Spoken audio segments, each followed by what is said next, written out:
আর এই জুলাই ঘোষণাকে কেন্দ্র করে তার ক্ষোভ এবং সেটা কতটাই এক পেশে দৃষ্টিভঙ্গির ভিত্তিতে হয়েছে তার আমরা বাস্তবায়ন দেখতে পেয়েছি।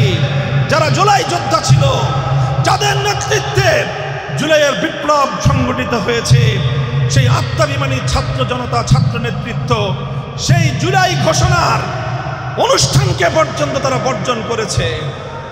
এটাকে অন্তর্বর্তীকালীন সরকার কোনোভাবে এর দায় এড়াতে পারে না।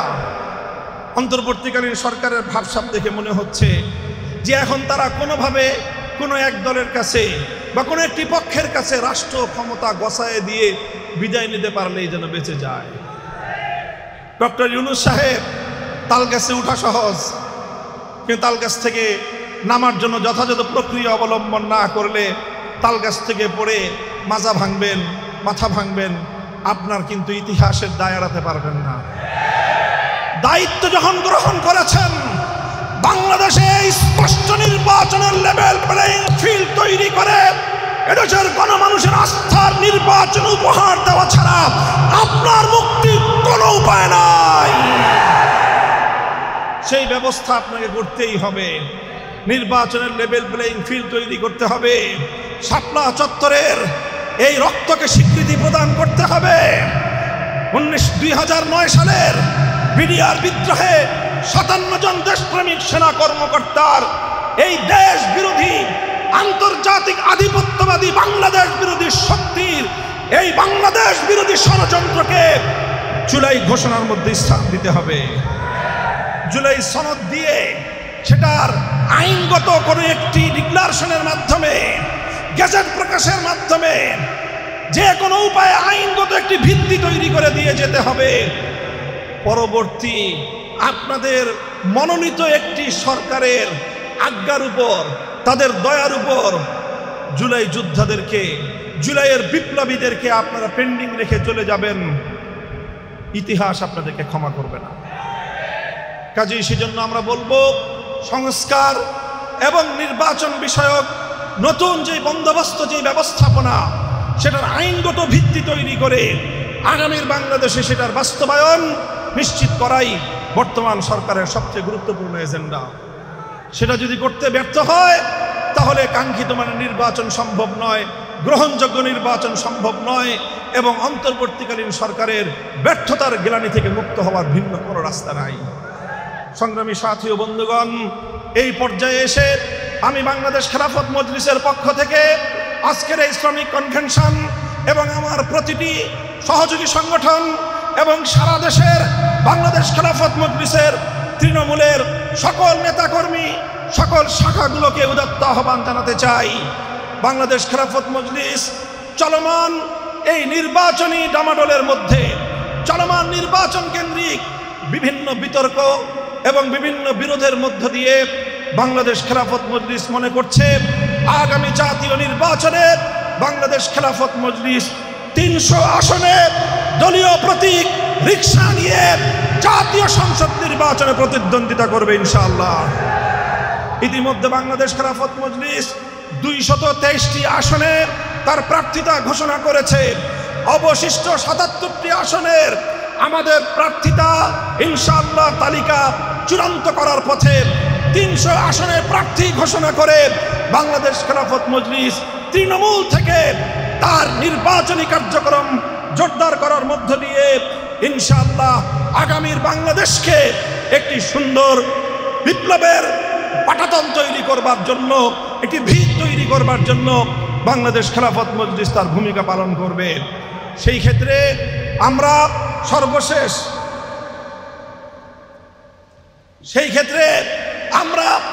জুলাই এবং আগস্ট বিপ্লব এবং বিশেষ করে বিগত ফ্যাসিবাদী 15-16 বছরের জাতাকলে নিষ্পেষিত সকল মজলুম সংগঠন, সকল মজলুম নেতৃবৃন্দ, সকল মজলুম রাজনৈতিক নেতাকর্মী এবং দেশবাসীকে একটি আহ্বান জানাতে চাই। পরস্পর নিজেদের মধ্যে প্রতিযোগিতা থাকবে, প্রতিদ্বন্দ্বিতা থাকবে, কিন্তু খবরদার একটি পয়েন্টে আমাদেরকে ঐক্যবদ্ধ থাকতে হবে। সেটা হলো যে এই বিগত ফ্যাসিবাদী দেশ বিরোধী এই চক্র যেন বাংলাদেশের রাজনীতিতে পুনর্বাসিত হওয়ার কোনো সুযোগ না পায়। সকল রাজনৈতিক অঙ্গনকে আমরা বলতে চাই, যদি বিগত ফ্যাসিবাদকে নিজেদের সাময়িক রাজনীতির সুবিধার জন্য, নিজেদের স্বার্থ আদায়ের জন্য কেউ যদি বাংলাদেশের রাজনীতিতে ফ্যাসিবাদী অপশক্তিকে, বাংলাদেশ বিরোধী ভিনদেশী ওই চরদেরকে আবার বাংলাদেশের রাজনীতিতে কোনো ধরনের স্পেস দেওয়ার, সুযোগ তৈরি করে দেওয়ার, পুনর্বাসন করবার ষড়যন্ত্রের সঙ্গে কেউ যদি জড়িত হন, আমরা আবার জুলাই যোদ্ধাদেরকে নিয়ে তাদের বিরুদ্ধে প্রতিরোধ গড়ে তুলতে বাধ্য হব। আমাদের মধ্যে প্রতিযোগিতা থাকবে। বাংলাদেশপন্থীরা বাংলাদেশের ভাগ্য নির্ধারণ করবে, বাংলাদেশপন্থীরা বাংলাদেশ নিয়ে রাজনীতি করবে, বাংলাদেশপন্থীরা বাংলাদেশের রাজনীতিতে প্রতিযোগিতা প্রতিদ্বন্দ্বিতা করে তারা সরকার এবং বিরোধী দল গঠন করবে। ভারতপন্থী, আমেরিকাপন্থী নামে কোন মহল বাংলার রাজনীতিতে পুনর্বাসিত হতে পারবে না। সেই জায়গায় নিরাপদ ভূমিকা পালন করতে হবে। কাজে এই জন্য, যেহেতু আমাদের প্রধান প্রতিপক্ষ বাংলাদেশের বহির্শক্তির একটি প্ররোচিত মহল বাংলাদেশের রাজনীতিকে আবার কলুষিত করবার অপচেষ্টা নিয়ে প্রতিনিয়ত তারা অপচেষ্টা চালিয়ে যাচ্ছে, হামলা, আক্রমণ, ভয়ভীতি প্রদর্শন চালিয়ে যাচ্ছে, সেই অপশক্তির বিরুদ্ধে গড়ে ওঠা জুলাইয়ের রাজপথের ঐতিহাসিক ঐক্যের বিরুদ্ধে কেউ যেন অবস্থান গ্রহণ না করে। সেজন্য একটি জাতীয় ঐক্যমত্য তৈরি করবার জন্য আমি গুরুত্বপূর্ণ রাজনৈতিক দলগুলো, বিশেষ করে বিএনপি এবং জামায়াতে ইসলামের নেতৃবৃন্দের প্রতি আমি উদাত্ত আহ্বান জানাই, এনসিপির ছাত্রদেরকে আমি উদাত্ত আহ্বান জানাই, সকলকে নিয়ে ফ্যাসিবাদ বিরোধী সেই ঐক্যের জায়গাকে মেরামত করবার জন্য যা যা করতে হয় তাই আমাদেরকে করতে হবে। বাংলাদেশ খেলাফত মজলিস সেজন্য তার সর্বোচ্চ ছাড় দেওয়ার জন্য প্রস্তুত রয়েছে ইনশাআল্লাহ। সংগ্রামী সাথী ও বন্ধুগণ, সর্বশেষ আমি আজকের এই শ্রমিক কনভেনশন সফল করার জন্য বাংলাদেশ খেলাফত শ্রমিক মজলিসের আহ্বায়ক কমিটির আহ্বায়ক মুফতি শরাফত হোসেন, সদস্য সচিব মাওলানা আবু সাঈদ নোমান সহ সকল সদস্যদেরকে এবং যারা আজকে দেশের প্রত্যন্ত অঞ্চল থেকে বিভিন্ন শাখা থেকে প্রতিনিধিত্ব করবার জন্য কনভেনশনে যোগদান করে আজকের কনভেনশনকে সাফল্যমণ্ডিত করলেন, আপনাদের সকলকে আমি আন্তরিক অভিনন্দন এবং ধন্যবাদ জ্ঞাপন করছি। সেই সঙ্গে গোটা জাতির পক্ষ থেকে আজকের এই শ্রমিক কনভেনশনকে, যে সকল শহীদের শাহাদাতের রক্তের উপর আজ বাংলাদেশ এক উজ্জ্বল ভবিষ্যতের স্বপ্ন দেখছে, শাপলা চত্বর থেকে জুলাইয়ের বিপ্লব পর্যন্ত, জুলাই বিপ্লবে শহীদ আবু সাঈদ, মুগ্ধ খাব্বার সহ যে সকল আত্মত্যাগী ইতিহাসের শ্রেষ্ঠ বীর শহীদানদের রক্তের উপর একটি সুন্দর বাংলাদেশের ভিত তৈরি হয়েছে, সেই সকল শহীদানদের জন্য আমি আপনাদের সকলের কাছে রুহের মাগফিরাত কামনায় দোয়া করার উদাত্ত আহ্বান জানাচ্ছি। এবং সেই সকল শহীদরা যেন অবিস্মৃত থাকে, সেই সকল শহীদদের তাদের এই ত্যাগ এবং তাদের এই অবদানকে সামনে রেখে এদেশের আগামীর রাজনীতি যেন বিশ্বাসঘাতকতাপূর্ণ না হয়ে বিশ্বস্ততার রাজনীতি যেন বাংলাদেশ পরিচালিত হয়, সেই জন্য পরিবেশ তৈরি করবার কাজ করবার সকলকে আমি উদাত্ত আহ্বান জানাচ্ছি। আল্লাহ পাক রব্বুল আলামিন সকল শহীদানদের কবরগুলোকে জান্নাতের বাগান বানিয়ে দিন, তাদের শোক সন্তপ্ত পরিবার পরিজন, আপন হারা পরিবার পরিজনকে আল্লাহ পাক সান্ত্বনার ব্যবস্থা করে দিন।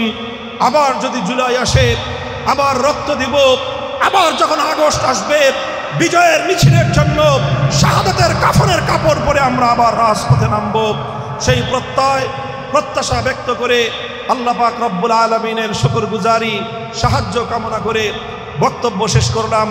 নাসরুম মিনাল্লাহি ওয়া ফাতহুন করিব ওয়া আখিরু দাওয়ানা আলহামদুলিল্লাহি রাব্বিল আলামিন। আসসালামু আলাইকুম ওয়া রাহমাতুল্লাহ। সুবহানাল্লাহি ওয়া বিহামদিহি, সুবহানাকাল্লাহুম্মা ওয়া বিহামদিক, আশহাদু আন লা ইলাহা ইল্লা আনতা, আস্তাগফিরুকা ওয়া আতুবু ইলাইক। ইলাহাল আলামিন সকল শহীদ